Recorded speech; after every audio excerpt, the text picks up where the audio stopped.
First Samuel chapter 5, verse 1. After the Philistines captured the ark of God, they took it from the battleground and Ebenezer to the town of Ashdod.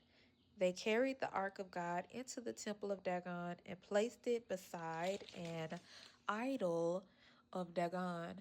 But when the citizens of Ashdod went to see it the next morning, Dagon had fallen with his face to the ground in front of the ark of the Lord.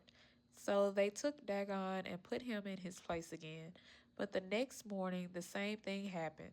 Dagon had fallen face down before the ark of the Lord again. This time his head and his hands had broken off and were lying in the doorway. Only the trunk of his body was left intact. That is why to this day neither the priests of Dagon nor anyone who enters the temple of Dagon in Ashdod will step on its threshold. Then the Lord's heavy hand struck the people of Ashdod and the nearby villages with a plague of tumors. When the people realized what was happening, they cried out, "We can't keep the ark of God, the God of Israel, here any longer. He is against us. We will all be destroyed along with Dagon, our God." So they called together the rulers of the Philistine towns and asked, "What should we do with the ark of the God of Israel?" The rulers discussed it and replied, "Move it to the town of Gath." So they moved the ark of the God of Israel to Gath. But when the ark arrived at Gath, the Lord's heavy hand fell on his men, young and old.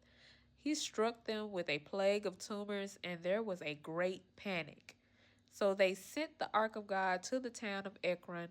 But when the people of Ekron saw it coming, they cried out, "They are bringing the ark of God of Israel here to kill us too."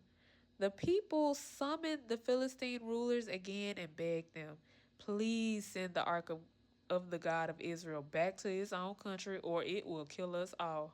Which is also, it is has an aorist there, so it also means he, or uh, could mean he, will kill us all. For the deadly plague from God has always been begun had already begun, and great fear was sweeping across the town.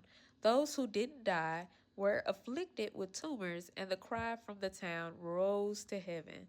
So, chapter 6, verse 1. The ark of the Lord remained in Philistine territory. Then the Philistines called in their priests and diviners